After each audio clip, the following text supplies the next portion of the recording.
이방인 선교지와 달리 교회와 고린도 교회와 달리 이방인 선교지인 이 고린도 교회와 달리 그 유대인들이 중심인 예루살렘 교회는 여러 면에서 다소 형편이 어려운 성도들이 있었던 것으로 보입니다.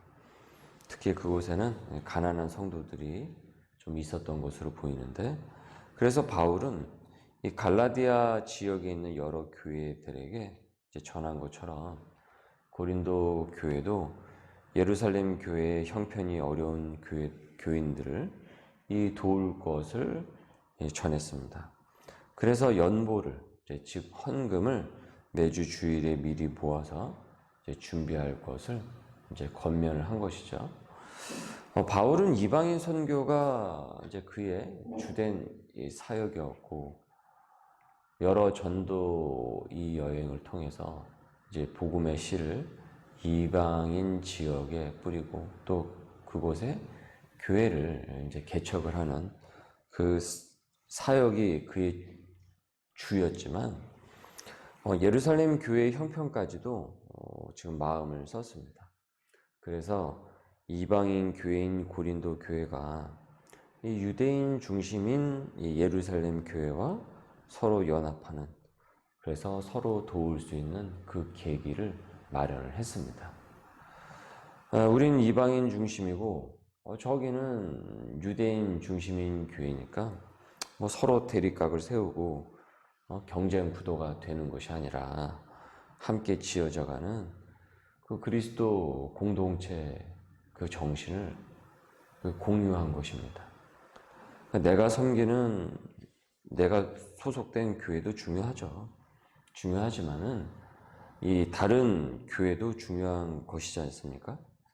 모두가 함께 그 한 복음을 향해서 사명을 실천하는 교회이기 때문에 교회의 이름은 다르다고 할지라도 서로 돕는 것은 아름다운 연합인 것입니다. 교단이 다를지라도 예수 그리스도의 그 진리에 위배되지 않고 참 그 진리의 그리스도를 향한 한 목적을 추구하는 건강한 교회들이 어려울 때 협력하여서 또 서로 돕는 것은 하나님께서 기쁘시게 보는 것입니다. 우리 교회도 멀리 아프리카와 터키에 많지는 않지만 기회가 닿을 때마다 후원을 하고 있습니다. 개척교회가 그 도움을 받는 것보다 이렇게 도울 수 있다는 것은 축복이라고 생각을 합니다. 더 많이 도울 수 있기를 여러분 기도해 주시길 바랍니다. 그러면 하나님께서 우리 소명의 교회를 더 축복을 해 주십니다. 돕고 계속 그 흐름을 계속 흘려보내는데 어떻게 하나님께서 그 교회를 더 축복하지 않을 수가 있겠습니까? 또한 여러분도 여러분의 그 물질이 하나님께 그 영광이 될 수 있도록 여러분 기도를 하십시오. 그래야 그 물질이 낭비가 되질 않고 복음으로 선하게 사용이 될 수가 있습니다. 먼 곳에서 그 선교사님들이 그곳에서 소명인들의 그 귀한 또 헌금으로 사역에 그 사명을 실천하는데 보탬이 될 수 있다고 한다면, 직접 우리가 사역을 그곳에 가서 하지는 못한다고 할지라도 간접적으로 그 땅에 복음의 씨가 내리도록 돕는 것입니다. 연합하는 것입니다. 이처럼 바울은 고린도 교인들에게 연보를 미리 준비하도록 이렇게 독려를 하면서 나의 교회만이 아닌 우리의 그 교회임을 잊지 않도록 하고 있습니다. 거기다가 연보가 행여 급작스럽게 준비가 되어가지고 그냥 형식적으로 흐르지 않도록 미리 준비해 둘 것을 또 전하고 있어요. 물질도 중요하지만은 그만큼 또 중요한 것은 이 마음이지 않겠습니까? 우리가 헌금을 할 때 그냥 뭐 주섬주섬 해가지고 그냥 이렇게 하는 것이 아니라 준비하고 기도하는 마음으로 우리가 하듯 그 헌금이 예루살렘 교회에 기도하는 그 마음으로 전해지도록 한 것입니다. 그 다음 바울은 이제 고린도 교회에 이제 방문을 하고 싶다라고 합니다. 지금 이 바울이 고린도 교회에 서신을 보내는 장소는 에베소입니다. 그래서 가려면은 시간이 꽤 걸려요. 지금처럼 뭐 이런 교통수단이 없을 때이기 때문에 마음의 준비와 함께 간단치 않은 그 여행 채비를 해야만 합니다. 그래서 고린도 교인들을 어서 만나고 싶어요. 이 바울의 이 마음은. 그간 어떻게 잘 지내고 있는지, 또 골치 아픈 지금 문제들로 이 고린도 교회가 여러 크고 작은 내용들을 지금 겪고 있는데 그 문제는 지금 어떻게 해결이 되고 있는지, 해결이 될 가능성이 있는지 궁금하기도 하고 교회를 향한 그 애정이 가득합니다. 하지만 당장은 떠날 수가 없어요. 왜 떠나지 못합니까? 오순절 절기 때까지는 에베소에서 마저 남은 사역이 있기에 그 전까지는, 그때가 되기까지는 갈 수가 없는 거예요. 비록 에베소에는 어떻습니까? 바울을 대적을 하고 복음을 멸시를 하는 그런 세력들이 많아서 바울이 여러 이 어려움을 겪고 고난을 겪는 그런 현실이지만은 그럼에도 이 주어진 시간 안에 이 사명을 어쨌든 완수해야 하기 때문입니다. 한 에베소에서 머문 기간을 한 3년으로 우리가 보고 있는데 바울이요. 그래서 8절을 보십시오. 내가 오순절까지 에베소에 머물려 함은 내게 광대하고 유효한 문이 열렸으나 대적하는 자가 많음이라 라고 하고 있습니다. 여러분, 사명은 저항을 만난다고 해가지고 멈춰지고 그러는 것이 아닙니다. 사명은 오히려 저항이 있기 때문에 사명감이 더 두터워지는 것입니다. 그래서 여러분, 저항은 오히려 사명자에게는 에너지가 된다고 생각을 하셔야 됩니다. 오히려 더 그것을 해야 할 명분이 더 있는 것입니다. 왜냐하면 복음이 들어가지 않았다라는 것 아닙니까? 여전히. 바울은 저항이 있다고 그래서 거기서 기죽지 않습니다. 그래서 15장에 나오듯이 부활의 신앙이 그의 온몸을 다 휘감고 있었기 때문에 그 진리 앞에서 두려워하지 않습니다. 아니, 언젠가는 그날에 생명의 부활로 자신에게 그 일이 일어나게 될 터인데 그 거대한 그 영광의 그 날에 비하면 지금 겪는 이런 여러 가지 시련과 고난은 그에게 있어서 문제될 것이 없는 것이죠. 그 앞에서 기가 죽고 용기를 잃고 우리가 여기에 이 믿음까지 참 도달을 해야 되겠죠. 이 믿음을 본받아야 되겠죠. 그래서 오늘 우리가 또 이렇게 사도 바울의 이 고린도 서신을 우리가 함께 같이 묵상을 하지 않습니까? 그래서 그 진리 앞에서 두려워하지 않습니다. 이렇게 저와 여러분도 이렇게 사도 바울을 본받는 기도를 여러분 하실 수 있기를 바랍니다. 이런 용기를 주십시오. 주님, 그 저항을 뚫어낼 수 있는 용기 있는 사명자가 되게 하여 주시옵소서. 성령 충만케 하여 주시옵소서. 능력을 더하여 주시옵소서. 이어 바울은 자기보다 이제 자신의 제자 디모데가 이제 고린도 교회에 도착을 하거든 이제 그를 잘 대해 주라고 부탁을 하고 있습니다. 자신과 같이 주님의 사역을 감당을 하는 이 젊은 사역자이므로 신경을 써서 잘 대우해 주라고 이제 권면을 하고 있죠. 그래서 10절을 보십시오. 디모데가 이르거든 너희는 조심하여 그로 두려움 없이, 그러니까 조심하라는 얘기가 매너 있게 그를 사역자로서 잘 대우를 해주라는 것입니다. 그로 두려움 없이 너희 가운데 있게 하라.